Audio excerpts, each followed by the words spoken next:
Hey guys, tonight we're stepping into a world of shimmering feathers, sacred birds, and emperors who took fashion cues from literal peacocks.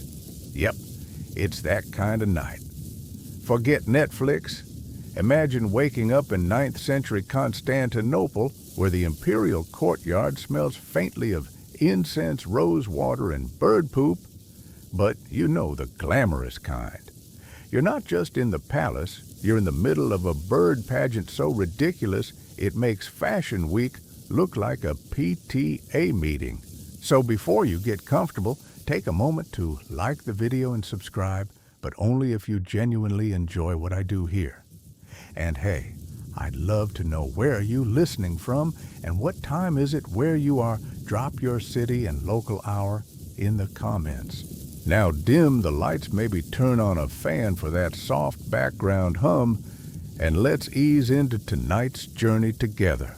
You wake before dawn, the sky just starting to stretch itself from sleep, and there's already a faint rustling in the courtyard, soft coos, low mutters, and the unmistakable metallic jingle of decorative anklets. You pull on your robe, your sandals, and step quietly through the polished halls, passing torchbearers and half-dozing guards with plumes on their helmets, who look more ornamental than useful. You round a corner and stop. The imperial courtyard is bathed in bluish mist, every flag hanging motionless, the marble cold beneath your feet. And then you see them, peacocks, dozens of them, maybe more. A whole sea of slow-moving iridescent pride factories pacing in silence. Some perch on silk-wrapped platforms. Others are being carefully guided by handlers with baskets of grapes and pomegranate seeds.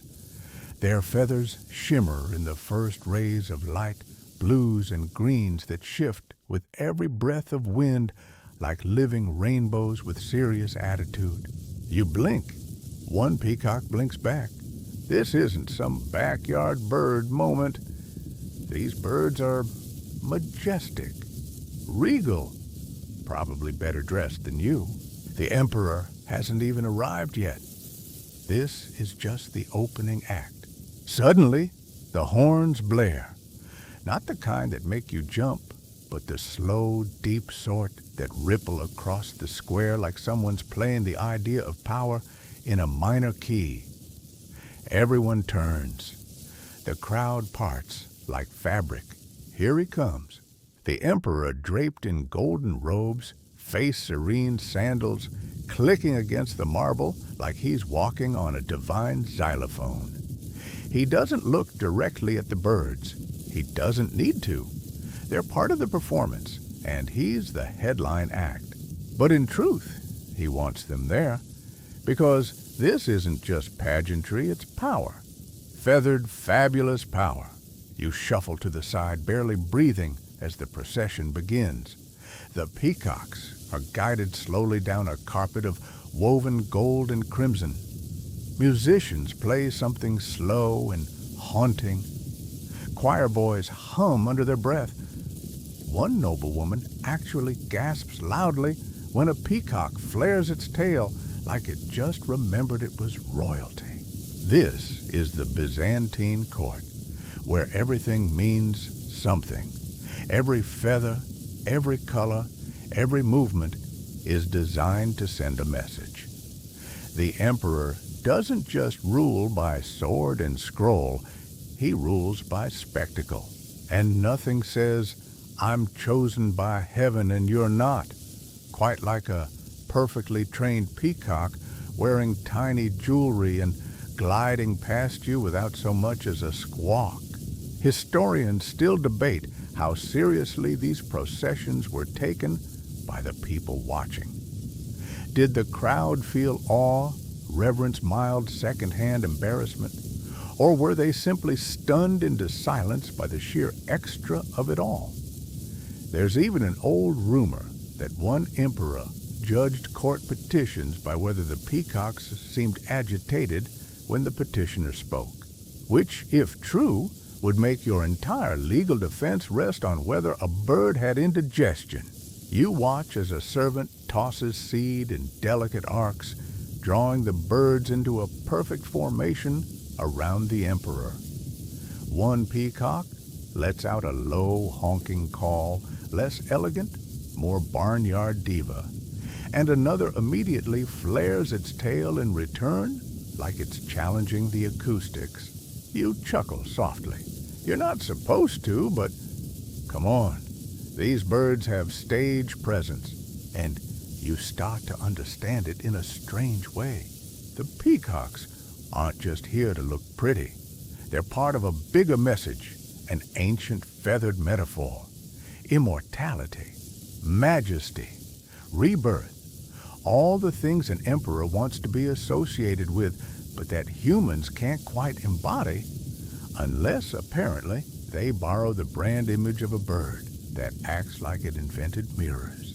The mist begins to lift the sun, now fully peeking over the palace walls. The gold embroidery on the emperor's robe catches the light just as the entire flock of peacocks turns almost in unison to follow him toward the chapel of the Holy Wisdom.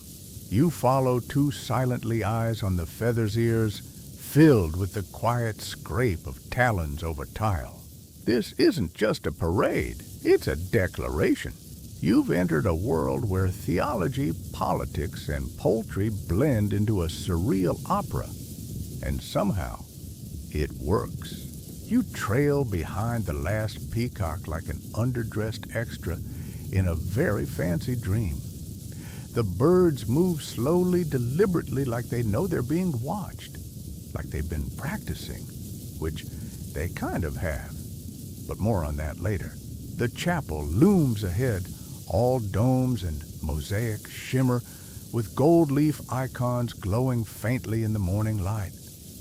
The emperor enters through the great doors, and the birds follow, flanked by handlers who look like they're managing a band of diva celebrities who refuse to fly commercial. Inside, the scent of frankincense clings to the air. You breathe it in as you cross the threshold, and that's when it really hits you. The peacock isn't just for pageantry. It's theology with feathers. You glance at the mosaics lining the chapel walls, saints in flowing robes, archangels with sharp cheekbones, and just above them, there it is. A giant peacock mosaic tail, fully spread tiny stones of blue, green, and gold arranged like a celestial halo exploded onto a bird. Peacocks, it turns out, weren't just birds. They were spiritual metaphors wrapped in glitter. In Byzantine Christian iconography, they symbolized immortality, eternal life, divine protection. Why? Well, partly because early Christian thinkers believed peacock flesh didn't rot. Spoiler, it definitely does. But science was still on vacation back then, so when an emperor walks past a live peacock on the way to pray, he's not just being dramatic, he's sending a message. I too endure. I too do not decay. I am chosen, eternal, feathered in metaphor. It's a bit much, but it works. You sit in the back of the chapel on a cool stone bench watching as the emperor kneels before the altar, a single peacock standing behind him like some bizarre holy bouncer. The bird doesn't move, doesn't blink, just stands there, tail slightly twitching. Is it trained, possessed, extremely photogenic? Probably all three. The priest begins the morning liturgy, voice echoing gently through the cavernous space. And still the peacock stands guard. A noblewoman leans over and whispers to someone, "That's the one that flared its tail during Epiphany. They say the patriarch cried." You raise your eyebrows. Okay, that's some next-level religious drama. Historians still debate whether the symbolic association of peacocks with eternal life came from Persia, India, or straight-up theological improv. Some argue the idea dates back to Zoroastrianism, where birds represented soul journeys. Others trace it to the Romans, who thought peacocks watched over the dead. And the Byzantines, they did what they did best, blended all of it into one shimmering holy bird buffet. You watch as the emperor rises and exits slowly the peacock, turning to follow, not like a pet, like a colleague. You step back into the sunlight blinking. The crowds cheer softly, clapping with all the energy of an audience at an opera where clapping too loud might summon judgment. The birds return to the courtyard. Servants rush forward with grape trays. One handler gently fans a particularly fluffy peacock who seems exhausted from being so fabulous. You follow the emperor's procession through the marble portico, catching glimpses of feathered robes, golden slippers, and the ever-present shimmer of tails swaying like banners in the wind. You start to notice them everywhere, now carved into column tops, painted on tiles, embroidered into guards' tunics. The peacock isn't a guest in this world. It's royalty with feathers. One young scribe walks past you, holding a scroll titled De Avibus Eternitatis, the birds of eternity. He's humming. You stop at a fountain watching another peacock dip its beak droplets, scattering across the marble like tiny crystal prayers. You smile. For a moment, you forget the absurdity of it all. The layers of politics, the careful staging, the very real possibility that someone's job title is imperial feather polisher. Because somehow, it works. You feel the peace, the power, the odd beauty of it. And just as you're about to turn away, another bird spreads its tail fully, magnificently, unapologetically, and lets out a single defiant call. It echoes through the courtyard like a trumpet of the divine. And everyone turns, including you. You blink slowly as the courtyard quiets, every eye drawn toward that defiant peacock, now standing in full display like it just won a debate and wants to rub it in. The feathers shimmer rings of sapphire and emerald fanning outward in a perfect semicircle, catching every drop of sunlight and turning it into a personal spotlight. Honestly, it could do a TED Talk right now, and you'd probably take notes. The emperor pauses mid-stride to admire the moment. A slight nod, a subtle smirk, as if to say, yes, even my birds know the importance of timing. But while the crowd marvels at the performance, you slip away curious about something else. Because for all the divine symbolism and imperial polish, someone has to train these birds. And frankly, you need to meet the person who can convince a creature with the attention span of a leaf to perform in sync with a religious ceremony. You wind your way through an arched hallway past busy attendants and guards discussing last night's peacock tantrum. It ate the ambassador's cufflink and find a side door propped open with a sandal. You peer in. Feathers. Everywhere. Inside the courtyard, stables if you can call them that, are rows of enclosures. Some fancy, some humble, and all occupied by the stars of the empire, the birds. Some preen dramatically. Others snooze with one leg up like sleepy nobles in a spa. A few peck at mirrors. One seems locked in a staring contest with a carved stone lion and winning. Then you hear it, the unmistakable voice of someone who has long since made peace with the chaos of their career. Don't give that one figs. He gets delusions of grandeur. You turn to see a wiry old man wearing a robe covered in tiny feather fragments and what might be a necklace made of walnut shells. He holds a basket of fruits in one hand and a very official-looking grooming comb in the other. Welcome to the real throne room, he says, not looking at you. They don't care about gold or rank, just grapes and drama. This, apparently, is the imperial birdmaster, a man who wrangles peacocks for a living and isn't afraid to call them out. You follow as he moves from enclosure to enclosure, murmuring to the birds like they're unruly aristocrats. That one bit the patriarch's toe, twice, still not sorry. You can't help it. You laugh.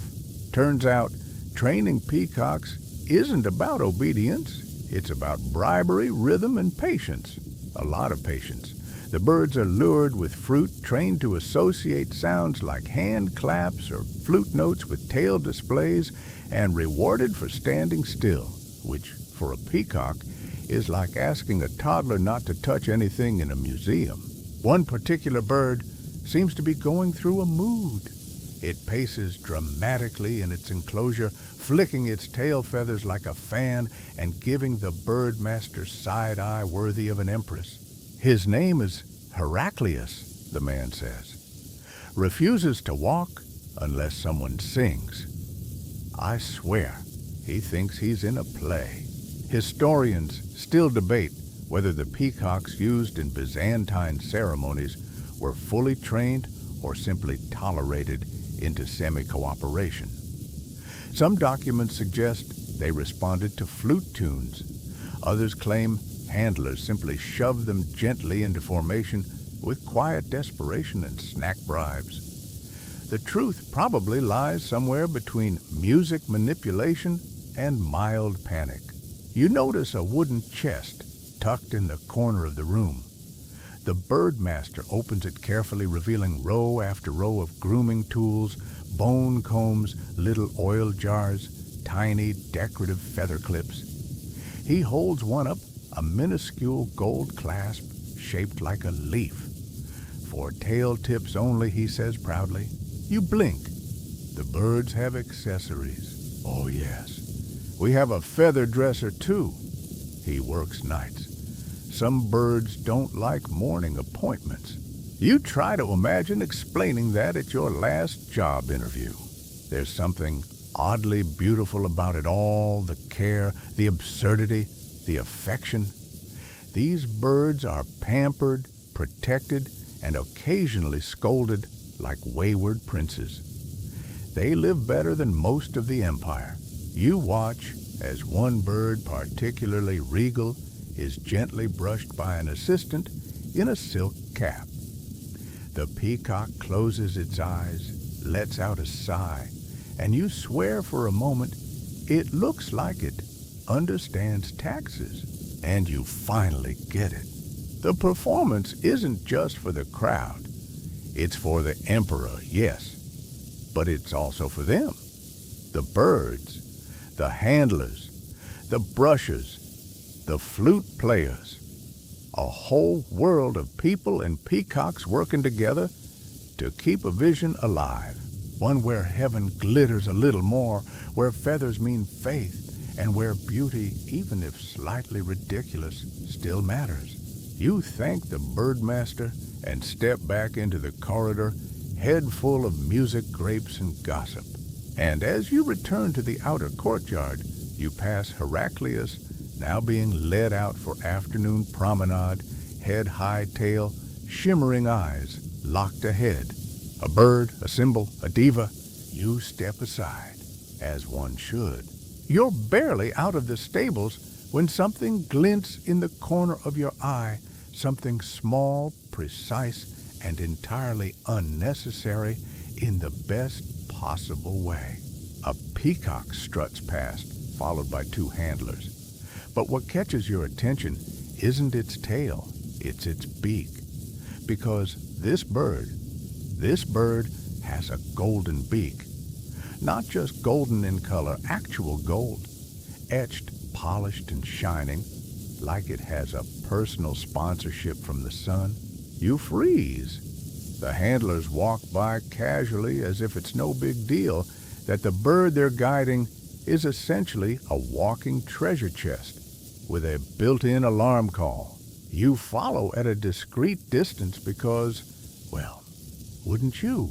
Soon, you find yourself at the imperial goldsmith's workshop, a place that smells of warm metal, cedar shavings, and ambition.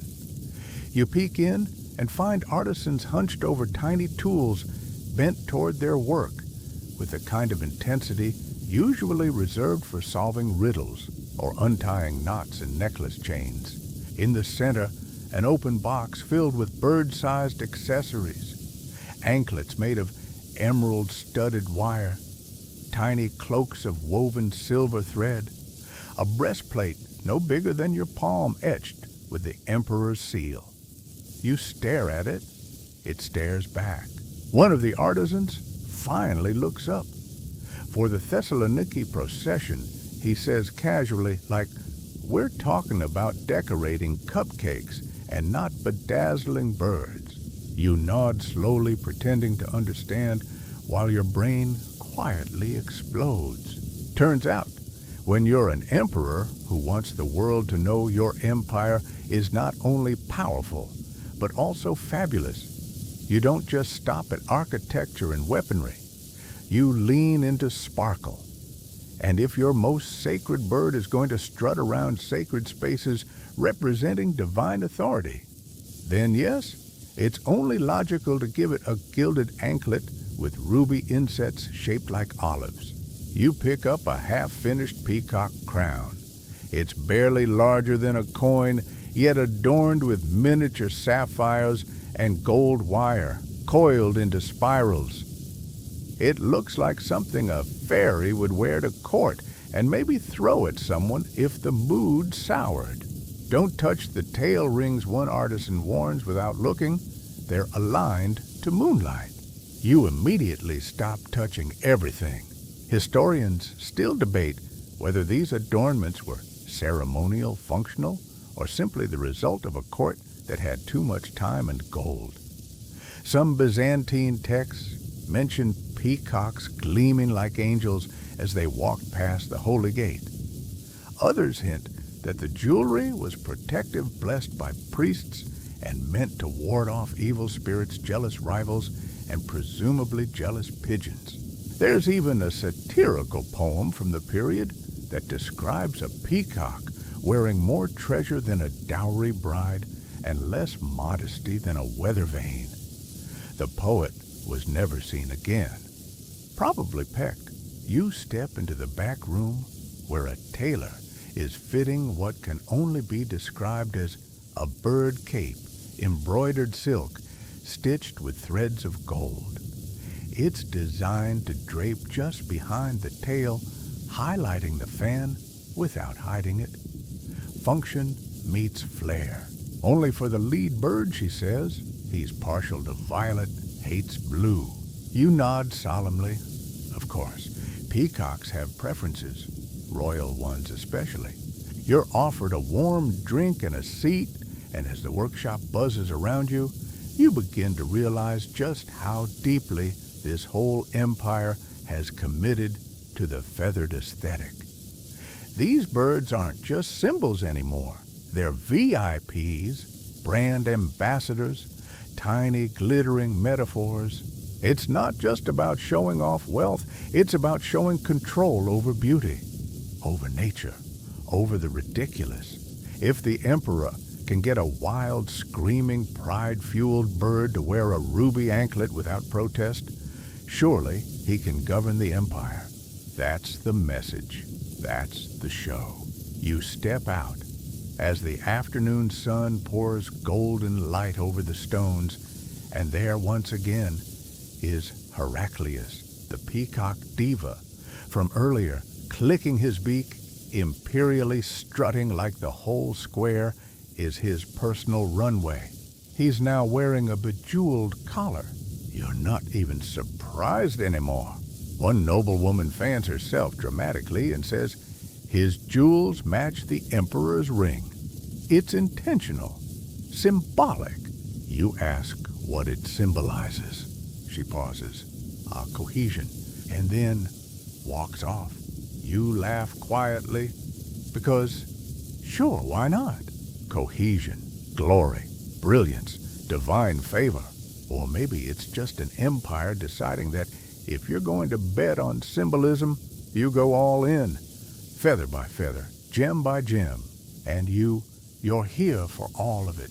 The day unfolds like a tapestry being unrolled across the marble streets of Constantinople.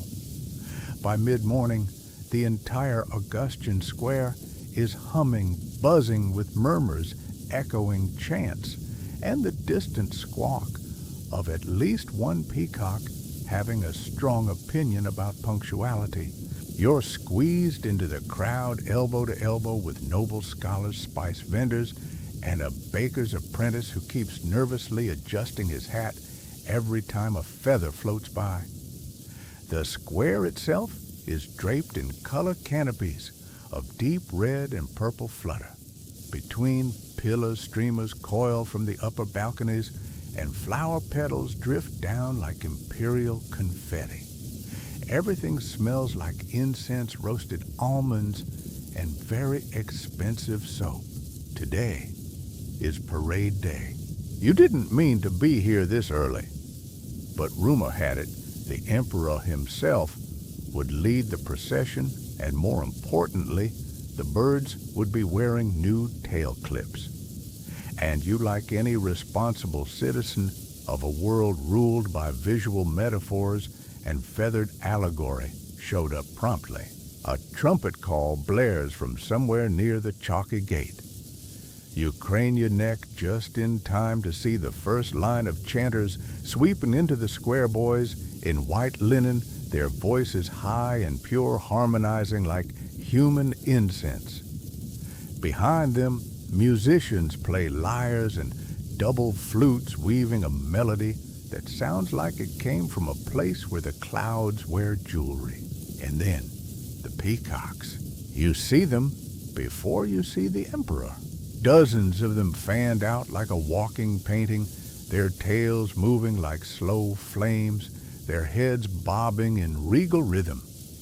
Some are guided by handlers.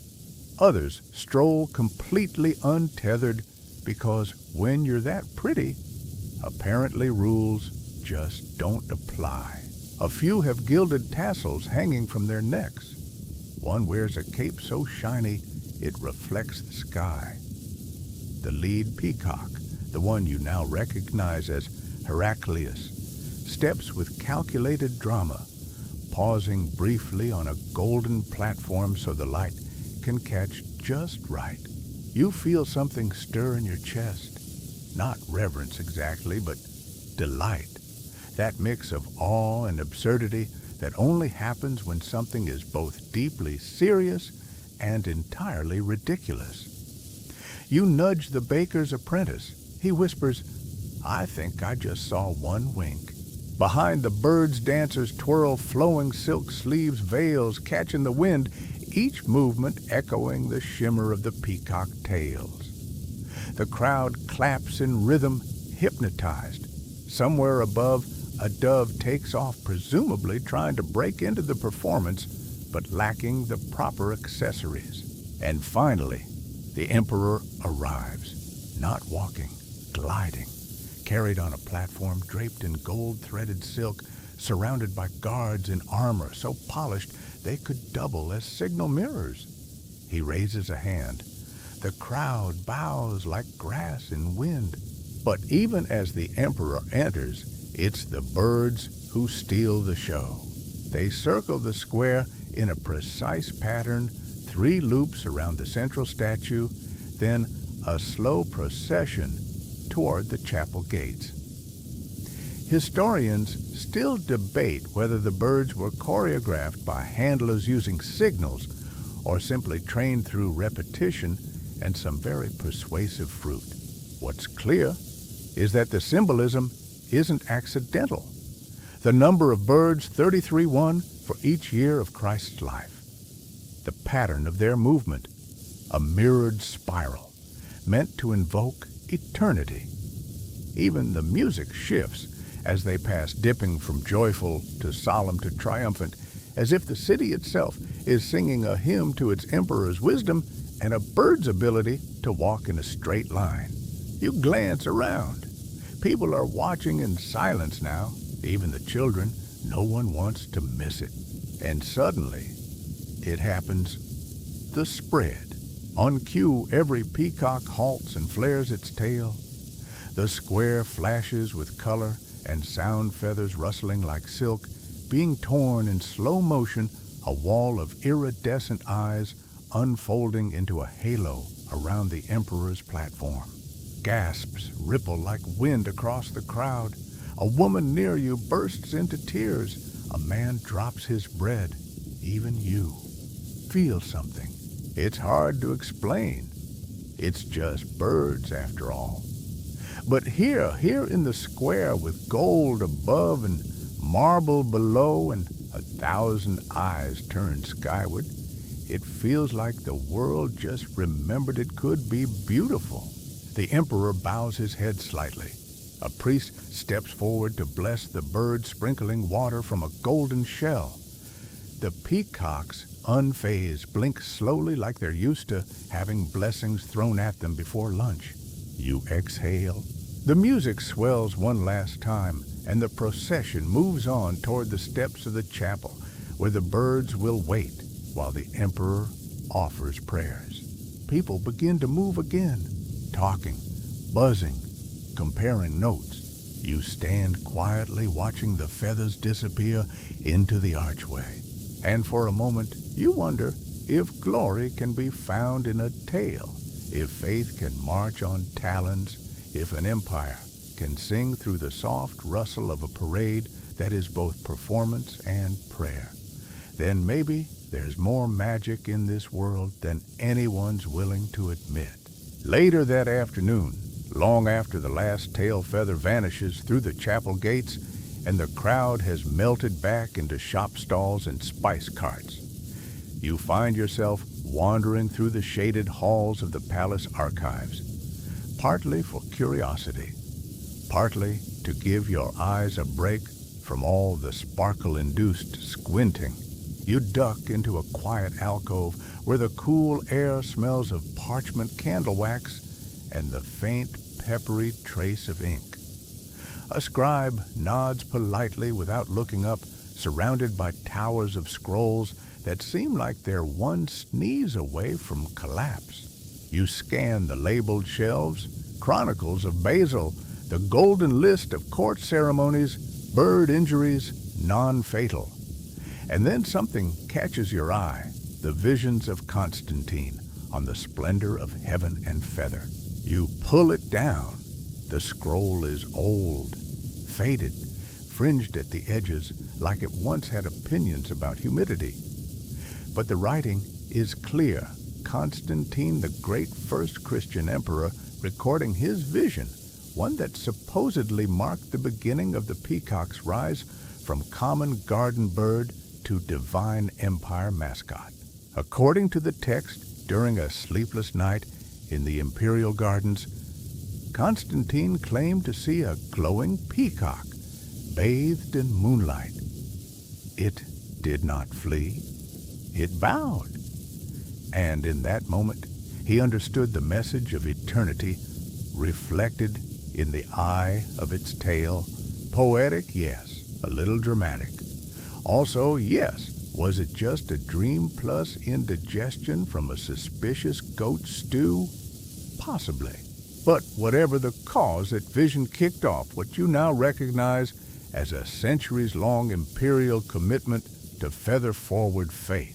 You flip through illustrations that follow Constantine holding a peacock feather aloft like a relic, bishops debating its meaning, while the bird snacks behind them early coinage with the emperor's bust on one side and a stylized peacock on the other.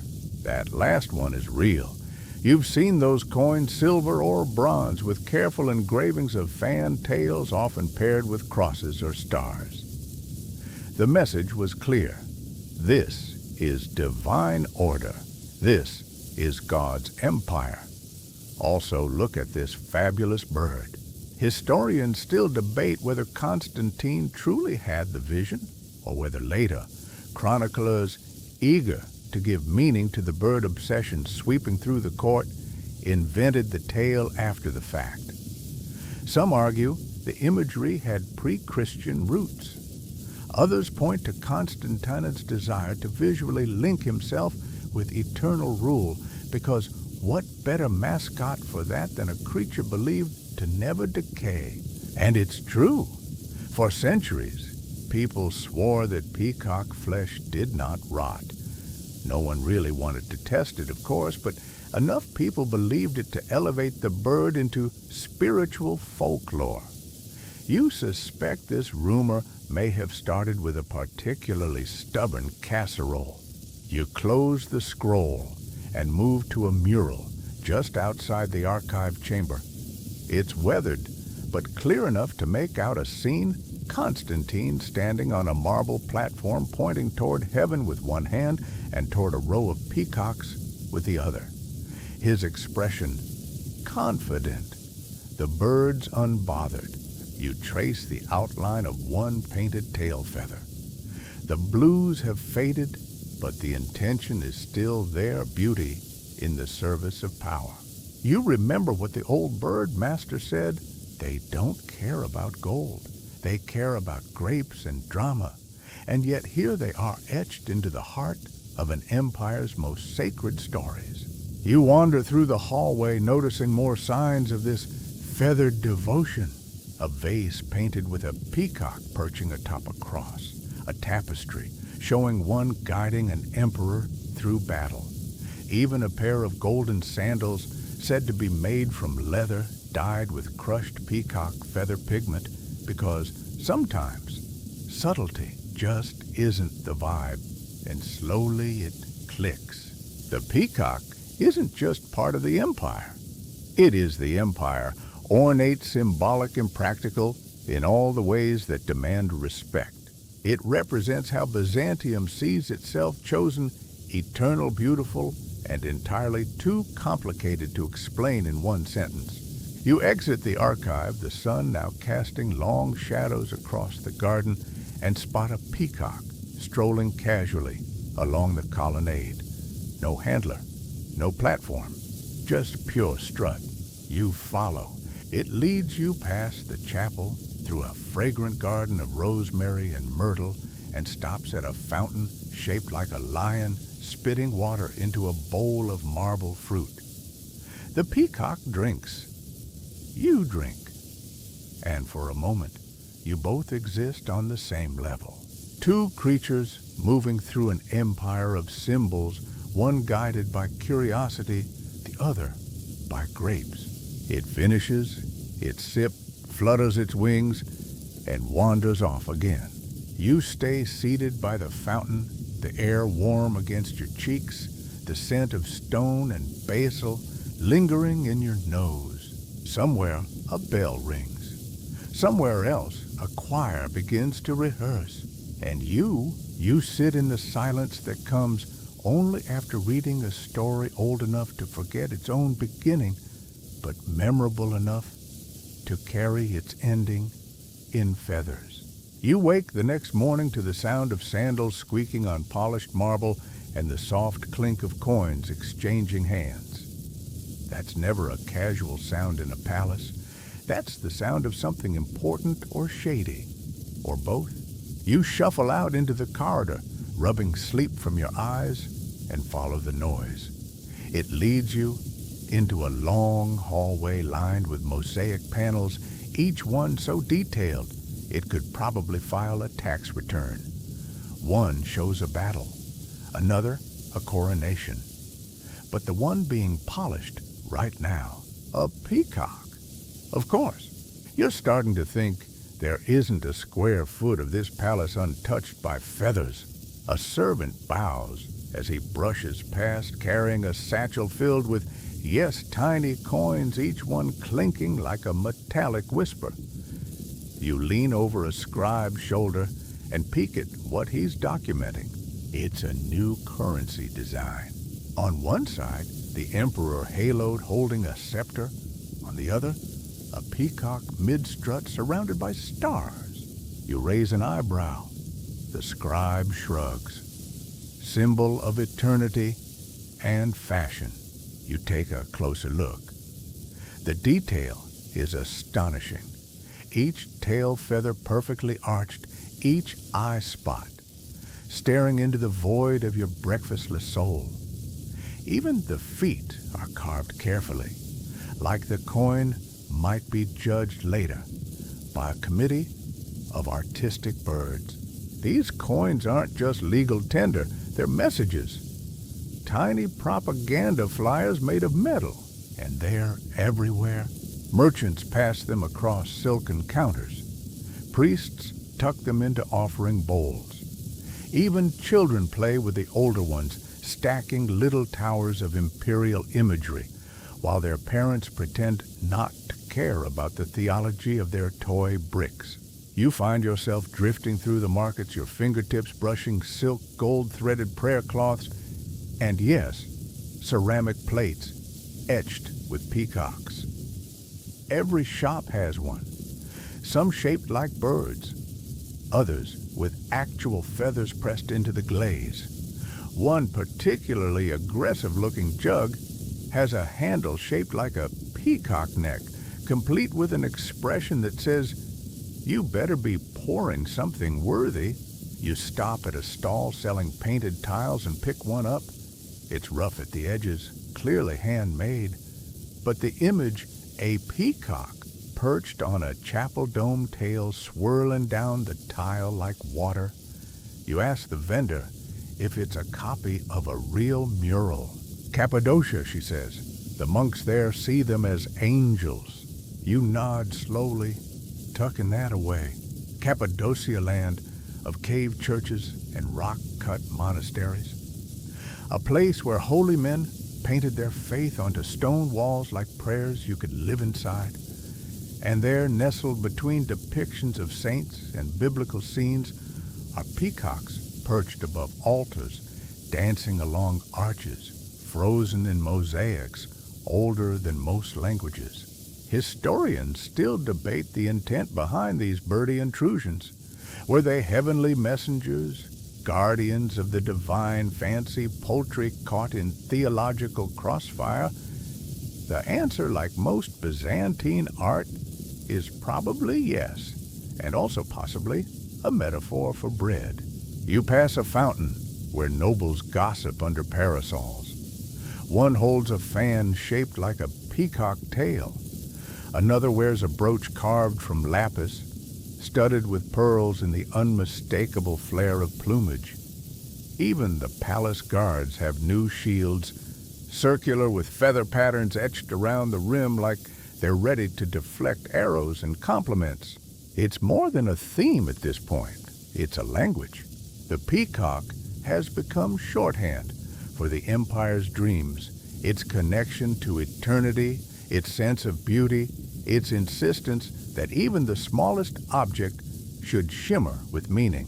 You wander into a side chapel less crowded than the main cathedral and find yourself standing before a floor mosaic. The whole room glows with candlelight bouncing off gold leaf, but your eyes go to the centerpiece, two peacocks facing a chalice, their necks curved like musical notes, their feathers swirling out in mirrored arcs. It's so balanced, so deliberate, like the artist wanted you to feel something. Not awe, exactly, but continuity, reflection.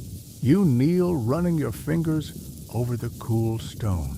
The image doesn't speak, it hums. And you start to wonder, did the empire shape the bird, or did the bird shape the empire? You step outside into a quiet courtyard filled with wild thyme and crumbling statuary. A gardener nods at you, then returns to trimming a hedge shaped like you guessed it, a peacock. You smile, because it's everywhere, not just in the coins or the tiles or the cloaks, but in the very rhythm of the city. Every mosaic a feather, every chapel a tail, every street a slow strut toward something sacred and strange. And you, wandering through it all, are slowly learning how to read the empire in feathers. You've seen peacocks in chapels, peacocks on coins, peacocks in tiles, peacocks being fussed over like fussy little emperors with tail-based egos. But today, you see something different. You see one sitting next to the actual emperor. No joke. You step into the Chrysotraklinos, the imperial throne room, and it's like walking into a chandelier made of walls. The ceilings glint. The floors gleam. The scent of rose oil and beeswax floats in the air soft as a lullaby sung into silk.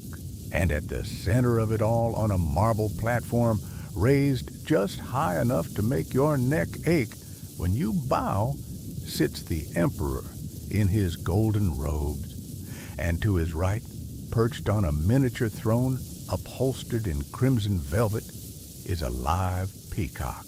Not a statue, not an emblem. A real breathing, gently blinking, throne-sharing peacock. You freeze, because this is not normal. The bird sits motionless, tail folded elegantly, head bobbing slightly with each breath, as if it's meditating, or judging, possibly both. The emperor barely glances at it. He doesn't need to.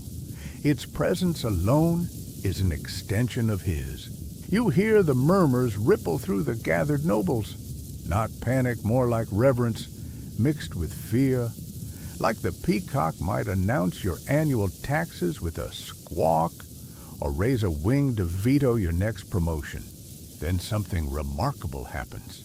A herald steps forward, announces a new edict, and as the words, "By divine light and heavenly favor," echo across the chamber, the peacock flares its tail, perfectly timed, silent, glorious. It doesn't honk. It doesn't move. Just unfurls a sudden bloom of blues and greens and golds that washes over the throne like sunlight through stained glass. People gasp. A bishop drops his ring. One of the scribes nearly faints into his scroll. You just stand there blinking, caught between wanting to laugh and wondering if the bird has diplomatic immunity. Historians still debate whether this particular peacock was trained to respond to tone-specific phrases or a discreet signal from a hidden handler. Some claim it was just coincidence, the bird's version of a dramatic sneeze. Others argue this was the pinnacle of courtly showmanship, a fusion of faith spectacle and fine-tuned choreography. There's even a theory that this specific peacock named Zosimos, according to palace gossip, was the result of a failed attempt to create a half-tame, half-divine bird through a blend of selective breeding and extreme ego grooming. Regardless, what you're witnessing isn't just a trick, it's a message. You realize it as the emperor speaks again, voice soft but sharp. The empire, like the bird, reflects the heavens. It spreads its wings not in pride, but in praise. You sneak a glance at the peacock. It definitely spreads in pride. But, okay, poetic license. The bird remains still for the rest of the court session.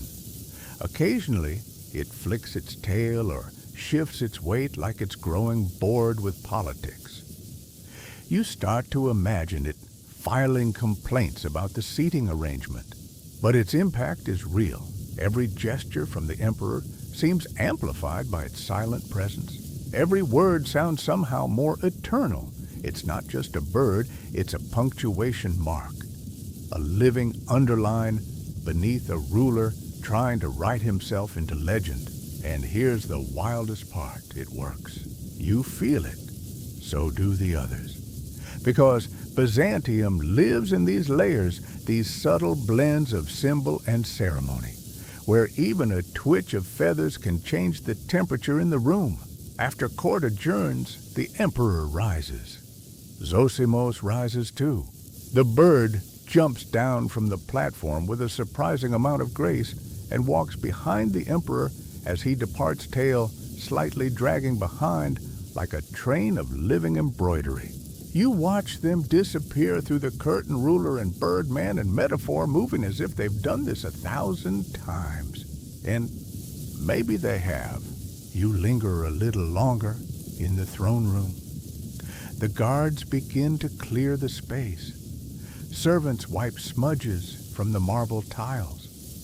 One picks up the bishop's dropped ring and tucks it back into his sleeve. And you just stand there looking at the tiny empty throne beside the emperor's chair. Still warm, still somehow regal. You realize something then in a palace where every object is curated, every gesture calculated, and every robe hemmed with intent, the presence of a living, unpredictable creature, especially one so flamboyant, is the perfect balance. It says, this is all divine, and we're brave enough to prove it in real time. You smile, then leave the throne room with a whole new understanding of imperial style and just a little more respect for the quiet drama of a well-timed tale fan. By now, you've learned to stop being surprised. You've seen peacocks at banquets and court, on coins and mosaics, on literal thrones. You've stepped over jeweled tail feathers, heard gossip about avian favoritism, and witnessed a bird outshine half the aristocracy by blinking at the right time. So when the invitation arrives, sealed with wax and pressed with the imperial crest, you already know it's not going to be just a birthday party. It's going to be a feather festival. You arrive at the palace gardens just before dusk, following a trail of lavender petals and perfumed torches. Lanterns swing gently in the trees, casting soft golden light on topiaries, trimmed into angel wings lions, and naturally several smug-looking peacocks. A noble leans over to you and whispers, "Last year, one landed on the emperor's lap during dessert. He called it an omen and raised taxes." You both nod solemnly. These things happen. Music drifts through the trees, flutes and lutes light and lilting. Servants in embroidered tunics offer trays of rosewater sweets, honeyed nuts, and sparkling wine that tastes like cinnamon and citrus. But none of that compares to what's waiting at the heart of the garden. A circular stage, draped in velvet, ringed with flowers and cushions. And on every cushion, a peacock. Not statues, not pillows, live birds, just sitting, waiting, like they RSVP'd. You take a seat. The music softens. The emperor appears dressed in a new robe so gilded it might be audible. He raises a goblet, says a prayer to eternity, and gestures towards the garden gates. They open slowly, and in they come. Not 30, not 50. Over 100 peacocks gliding like feathery ships through the twilight mist. Some walk. Some are perched on rolling platforms like they're being chauffeured by adoring assistants. A few hop onto the stone benches, unbothered by proximity to royalty. The guests barely breathe. Then the lights change. Subtle lanterns flicker from gold to indigo to emerald, bathing the garden in a shifting aura, like sunset caught in a bottle. Music rises. The peacocks fan their tails, all of them as one. Gasps. A child somewhere squeals. You cover your mouth, because this isn't just a party trick.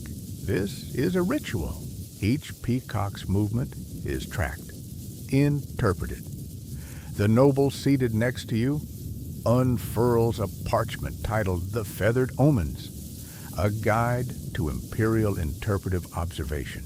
It's basically a bingo sheet for tail behavior. Two birds fluff their tails and strut in opposite directions. That's apparently good for diplomacy. One sneezes. "Oh no," someone mutters, a sign of naval tension. You do your best not to laugh. Historians still debate the seriousness of these interpretations. Some accounts suggest the emperor saw these performances as divine barometers, living oracles, sent to reflect the harmony or dysfunction of the empire. Others argue it was all theater, a beautifully absurd excuse for lavish parties with built-in metaphors. But the records don't lie. The Feather Festival was real, held annually, documented in court scrolls, linked to harvest predictions, war declarations, and even royal matchmaking. One peacock flutters onto the emperor's lap mid-toast. He doesn't flinch. Instead, he smiles, plucks a single feather from its tail, gently, reverently, and passes it to a nearby general. The crowd erupts. You have no idea what just happened, but someone behind you whispers, "He's getting a promotion." You file that away in your Byzantine office politics folder. Later in the evening, dancers enter, draped in fabric dyed to match peacock feathers, their arms arched like wings, their movements echoing the birds around them. One peacock seems to follow a dancer in perfect rhythm. A noble gasps. They're in communion. You sip your wine. It tastes like lemon honey and surrealism. As the sky darkens to velvet and the stars prick through, the birds begin to settle. The emperor retires with a bow. The music softens and the garden becomes a dream. You stay behind as the crowd disperses. A servant walks past with a sleepy peacock nestled in his arms like a furry crown. Another stands by the gate, fanning a particularly grumpy bird who apparently refused to perform unless served olives. And you sit there watching the last few birds bob their heads and blink slowly into the dark. Somewhere a bell chimes, and you wonder how a world like this ever existed. One where faith wore feathers, where a kingdom looked to birds for messages, for magic, for meaning. You stand, stretch, yawn. Then just before you leave, you spot a single feather drifting gently to the ground, glowing faintly in the lantern light. You pick it up, and for a moment it feels like you understand the empire. Just a little. It starts with a rumor, a whispered phrase exchanged between two cloaked officials near the barracks gate. A stable boy overhears it and tells the bath attendants. The bath attendants tell the pastry cooks. And by the time it reaches you, the story has grown legs, wings, and possibly a tail of its own.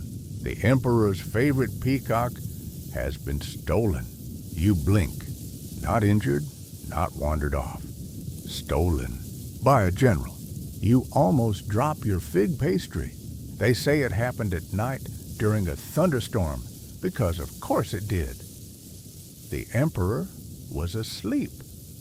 Zosimos, the famed throne room peacock, was resting in his private roost atop a silk pillow, dreaming presumably of grapes and applause, and then gone, taken, spirited away in a velvet-lined cage by a desperate, disgraced general named Leontios, who had recently lost favor after suggesting the emperor trim the feather budget. A bold move, a deadly one apparently. You join the palace courtiers' path as they race down colonnades with scrolls tucked under their arms. The city is on edge. The guards triple. The stables are searched. The harbor locked down. Zosimos has been peck-napped, someone whispers dramatically. By mid-morning, the emperor issues a decree: return the bird or risk divine wrath and triple taxation. You learn that Leontios, brilliant bitter broke, planned to trade the peacock for political asylum With the Armenians, yes, the whole plan hinged on offering a bird as proof of power, which in Byzantine logic makes a ridiculous kind of sense, because Zosimos wasn't just a pet. He was a symbol, a living relic, a creature believed to be so closely tied to imperial favor that possessing him might convince another court that you held the mandate of heaven, or at least the wardrobe of it. And here's the truly bizarre part. It almost worked. Reports say Leontios and his guards made it as far as the border hills. They dressed Zosimos in a feather-lined travel cloak, padded the cage with fig leaves, and even fed him dates soaked in rose water to keep him calm. But in the end, the plan unraveled because of poop. Golden poop. Turns out, someone, probably an over-enthusiastic palace jeweler, had laced Zosimos's grain with crushed gold leaf to enhance the radiance of his excretions. You can't make this up. And sure enough, as the fugitives rode through the forests, their trails sparkled. Tiny flecks of shimmering gold dotted the path like breadcrumbs in a children's fable. One of the scouts noticed, followed it, reported back. And just like that, the greatest feather heist in imperial history was foiled by a peacock with designer digestion. Leontios was captured before sunrise. Zosimos was unharmed, though reportedly quite grumpy and damp. When returned to the palace, he was honored with a fresh velvet perch, 3 new pearl-tail clips, and according to one servant, the biggest bowl of grapes in Constantinople. You stand near the chapel courtyard as the bird is ceremoniously brought back, carried by 2 guards and followed by a small choir, chanting something vaguely feather-themed. The emperor watches silently, one brow raised, arms folded. Then, just before Zosimos is placed gently back on his perch, he spreads his tail, wide, majestic, sparkling with damp dew and smugness. The crowd exhales, the emperor smiles, and quietly, the city returns to normal. Historians still debate whether the heist was real or a story fabricated later to explain an unusual court scandal. Some believe Leontios never existed, that the tale was a political allegory dressed in feathers. Others swear up and down that golden poop scrolls are archived in the library of the Senate, to this day filed under mildly divine incidents avian. You don't know what to believe. All you know is that Zosimos now walks with more confidence than ever, often flanked by 2 guards who probably went to military school and now find themselves tasked with escorting a bird that refuses to share grapes. You pass by him later that week. He stops, looks you in the eye, and you swear he winks. You're starting to think the empire runs on feathers and drama alone, because just when you assume there's nothing left to surprise you, no more peacock parades, no more imperial bird thrones, no more sparkling golden trails, you hear whispers of a new obsession rippling through the upper echelons of Byzantine fashion. Peacock ink. Yes, ink. As in the stuff used to write law sermons, grocery lists, and the occasional, mildly treasonous love poem. And apparently, now it glimmers.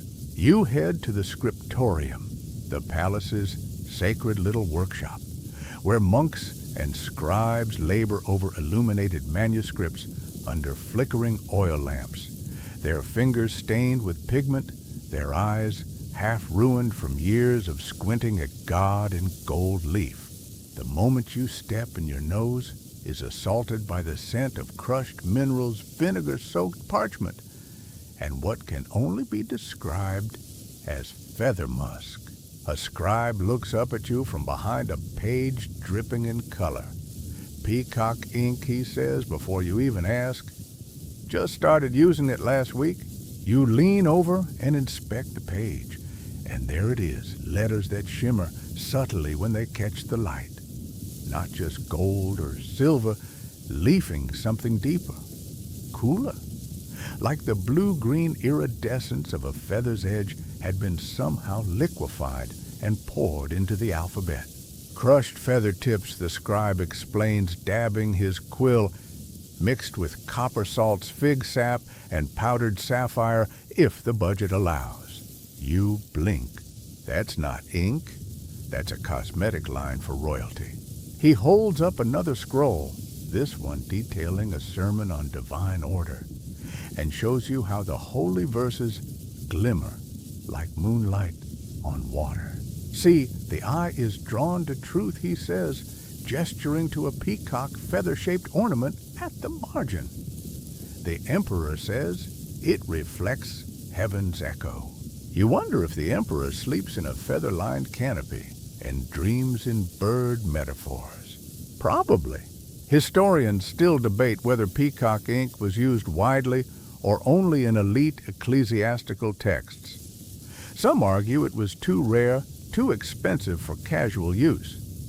Others suggest it was secretly popular among the more flamboyant clergy who used it to underline particularly sassy psalms.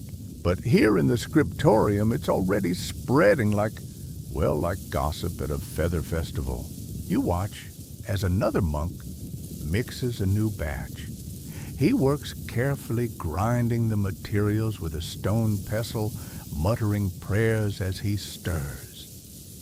The ink must shimmer, he says, but not blind.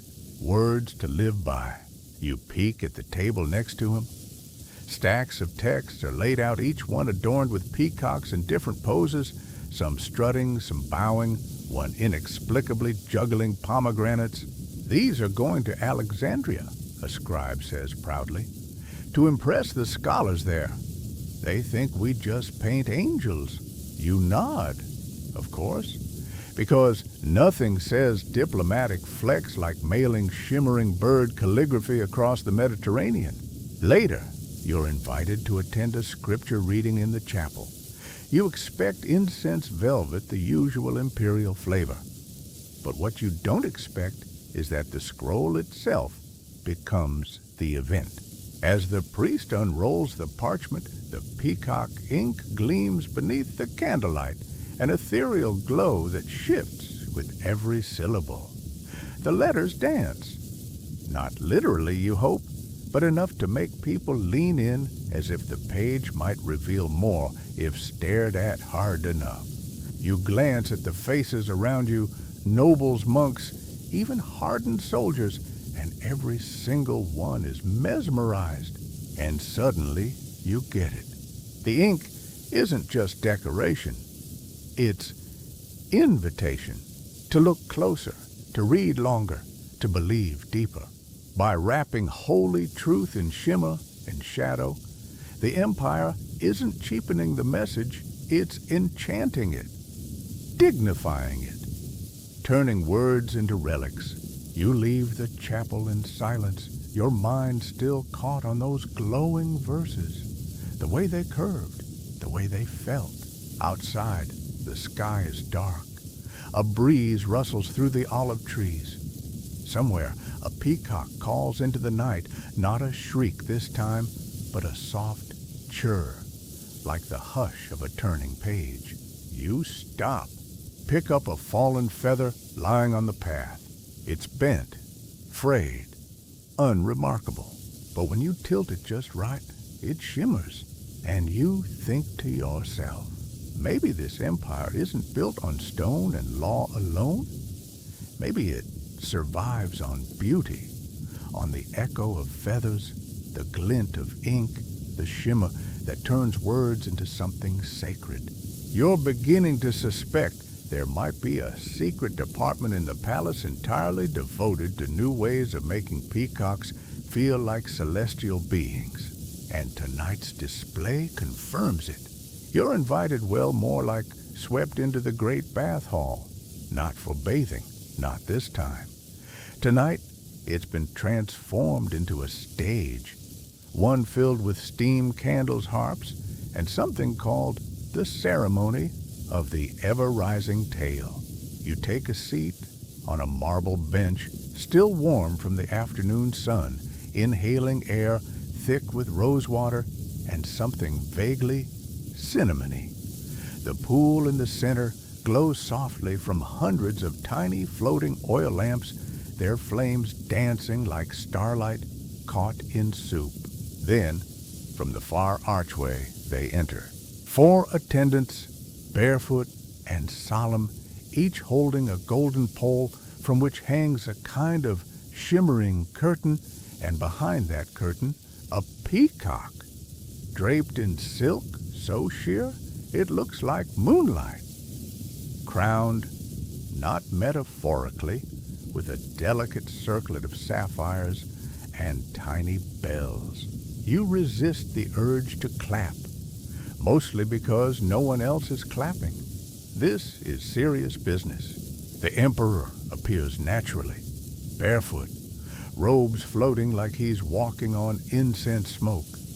He speaks a single phrase in Greek, something about divinity and renewal, and the ceremony begins. The peacock is led around the bath's edge, slowly, methodically. Its tail is raised by hidden wires, or possibly magic, let's be honest, and begins to fan out behind it like an unfolding halo. You squint. Something's glinting, no glowing. The tail isn't natural, or rather it is, but it's been enhanced. Tiny slivers of polished glass have been woven into the feathers. Each one catches the candlelight and throws it in 1,000 directions. It's like watching a cathedral window unfold across a creature's back.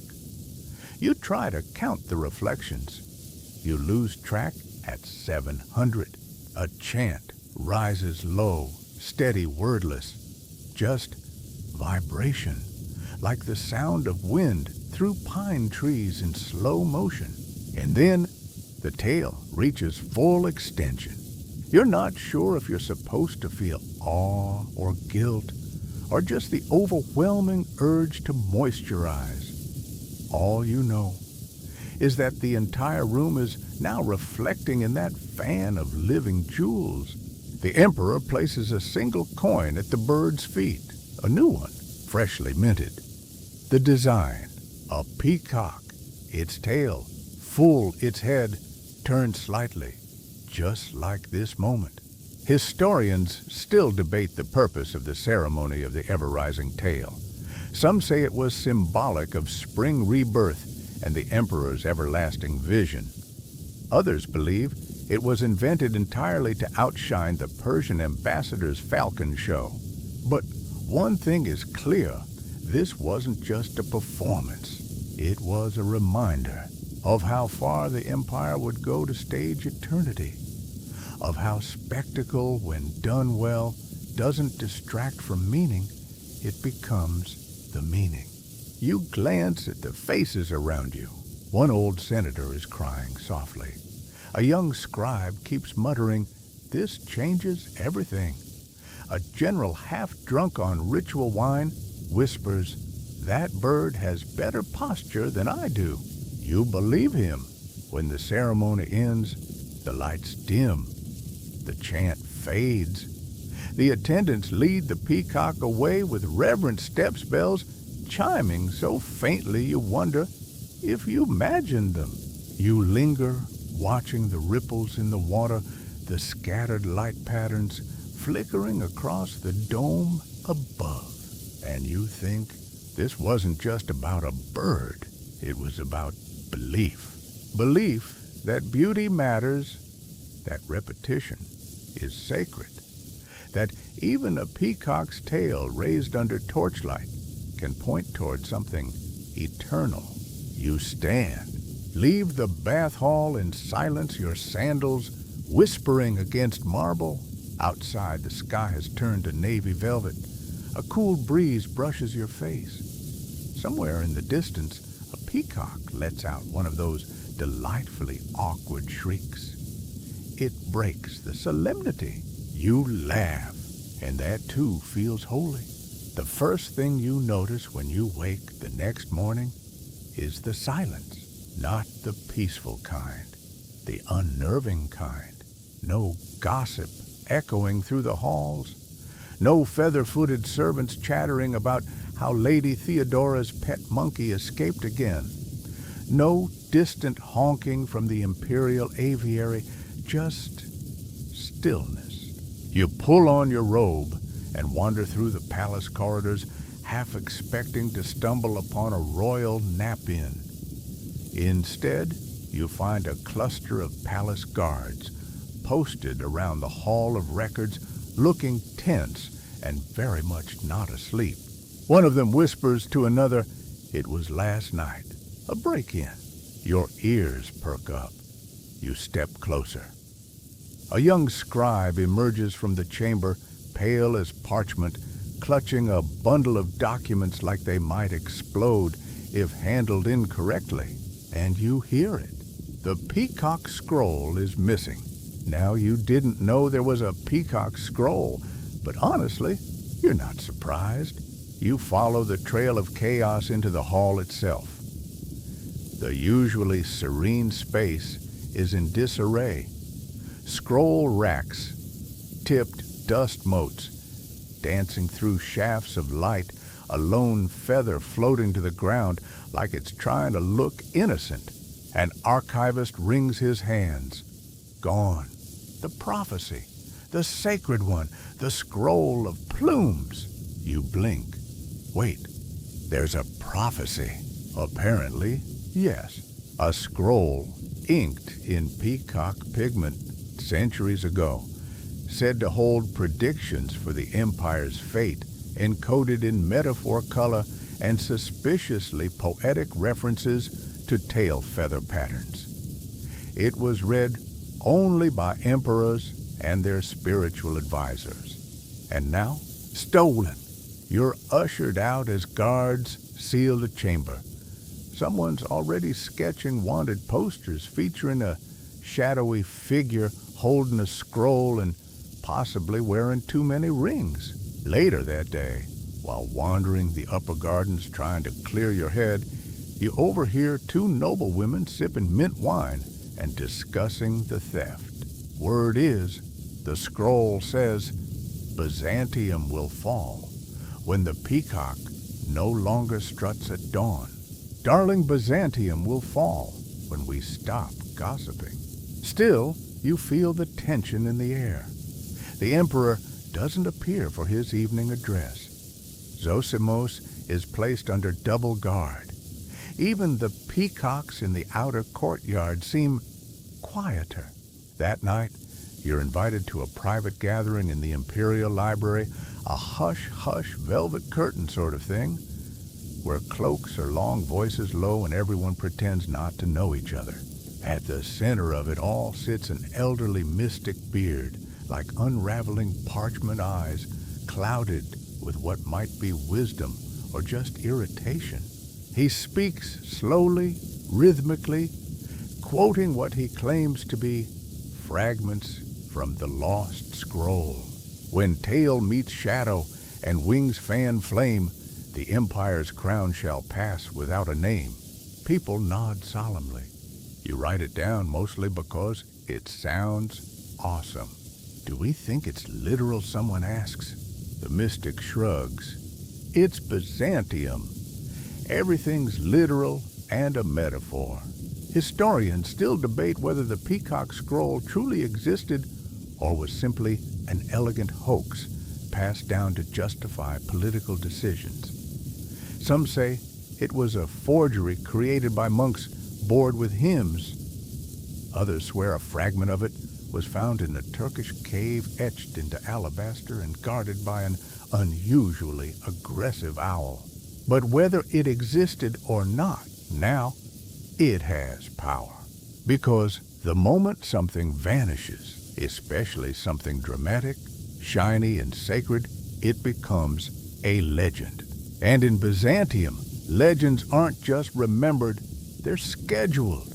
Within days, performers stage a dramatic reenactment of the theft, complete with smoke, dramatic tail flips, and a surprising amount of interpretive dance. You watch from the crowd as a feather-cloaked actor dives across a stage scroll, clutched in hand, pursued by priests and guards moving in stylized circles. The emperor attends in silence. Zosimos is, of course, given a cameo. Afterward, whispers spread. Did you see the flame in the shadow behind the dancer? Was that real? Maybe the prophecy is unfolding now, and you think the scroll may be gone. Maybe it was stolen. Maybe it never existed. But the idea of it, that's here to stay. Because what Byzantium truly understands better than any empire before or after is this: symbols never die. They shimmer. They vanish. They reappear in plays and dreams and gossip about glowing bird droppings and divine court ceremonies. You leave the library that night with a scroll of your own blank, save for a single feather tucked inside. A gift from the mystic. And as you walk home beneath the stars, you wonder what story you'll write upon it. You wake to laughter, not the polite courtly kind, not the snide eyebrow-arched kind either. It's the honest, full-bellied, slightly wheezy kind that can only mean one thing. Someone has made a very expensive mistake. You follow the sound through the palace corridors and into the old council chamber, where a small group of nobles has gathered around an open crate. Inside is a bird, no, not a peacock, a turkey. A very large, very confused turkey, wearing a gold-plated breastplate and a circlet that's slipping comically down its forehead. The laughter grows louder. Apparently, someone no one will admit who commissioned a new imperial mascot for a regional parade. But due to a miscommunication, a particularly overworked animal wrangler from the provinces brought back a turkey, assuming it was just a peasant peacock. It is not. You watch as the bird lets out a strange warble, pecks at the hem of a duke's robe, and then topples over sideways with all the grace of a dropped sofa cushion. You cover your mouth to stifle a laugh. The poor thing tries again, flaps its stubby wings, strikes a pose, and sneezes. A scroll of parade plans falls to the floor. You lean over and read the title, Procession of the Phoenix-fanned Herald of Divine Glory. Well, close enough. The turkey, now named unofficially as Cousin Plume, is given a temporary perch near the kitchens, mostly for safety reasons. But for the rest of the day, you can't shake the image of him attempting to bow feathers askew, as if demanding both respect and corn. It's a joke, yes, but also something more, because by now you've been in this feather-filled world long enough to recognize the signs, the cracks. The empire is changing, not crumbling, not yet, but wobbling, like a top that's still spinning but slower. Funding is thinning. The feasts aren't as lavish. The imported incense arrives late. A servant grumbles that the goldsmiths are reusing tail clips. Even Zosimos seems to strut with a little less confidence lately. Fewer tail flourishes, more head tilts, like he's questioning the schedule. You find yourself walking through the Augustine Square that afternoon. It's quieter than usual. The Peacock fountain at the center still trickles, but the marble's chipped now. A mossy green streak runs down the side like a tear someone forgot to wipe away. A merchant nearby is selling feathers, not from palace birds. These are dyed goose plumes, stiff and awkward, passed off to tourists as authentic symbols of divine favor. You raise an eyebrow. He shrugs. Best I can do. The real one's too rare now, too expensive. You don't have the heart to argue. Later that evening, you attend what used to be the grand weekly banquet. Fewer guests show up. The wine is still good, but no longer transported in crystal jugs. The centerpiece, a peacock-shaped cake, is lovely, but the icing feathers are melting under the candle heat. And the emperor, he looks tired, still regal, still commanding, but with a weight behind his eyes. The kind that comes from trying to hold together a world that's just a little too enchanted, a little too gilded, a little too hollow in places. Historians still debate when the decline truly began. Some point to the loss of key provinces, others to economic strain or religious disputes. But in this moment, sitting beside a noble muttering about tax shortages while the turkey snores under a banquet table, you can feel it. The end doesn't start with fire or war. It starts with silence at feasts, with cracked fountains, with fake feathers, and with a peacock that pauses just a beat too long before fanning its tail like it's remembering when it used to matter more. You step out into the courtyard after dinner, the sky dark and cloud thick. You half expect a thunderstorm, but instead there's just wind. It carries with it the scent of distant myrrh, the rustle of parchment, and the faintest echo of flute music that never quite reaches the ear. You spot a single feather on the ground, it's dull, missing its shimmer. You leave it there, because not every feather is meant to be saved. You don't expect the monastery to still be standing. It's been years, decades maybe, since your last visit to this quiet cliffside retreat where the empire once sent its retired nobles, its quiet theologians, and its birds, too old for pageantry, but too sacred to discard.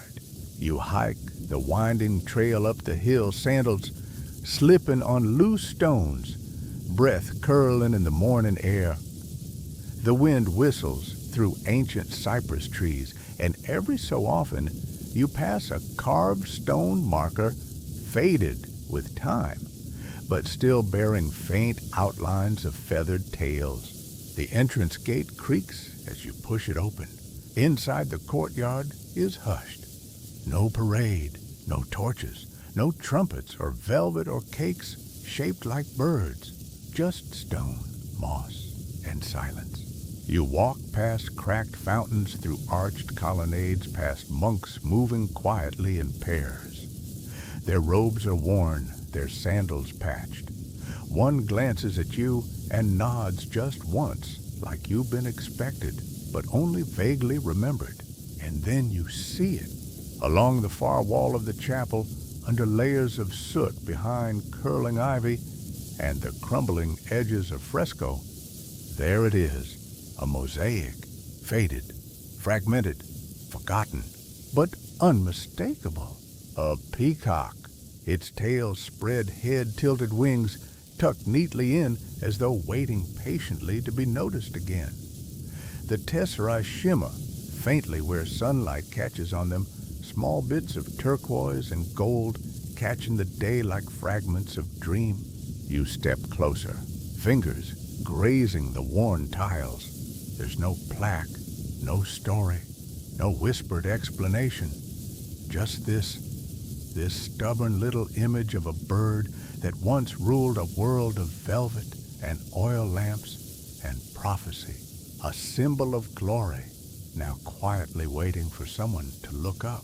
You sit, not in awe, not in reverence, just in presence. And slowly, you begin to remember the processions, the ink, the drama, the mistakes, the laughter, Zosimos, his smug strut and judgy eyes, the turkey with the accidental crown, the scrolls, the songs, the silk-draped rituals no one understood but everyone believed in.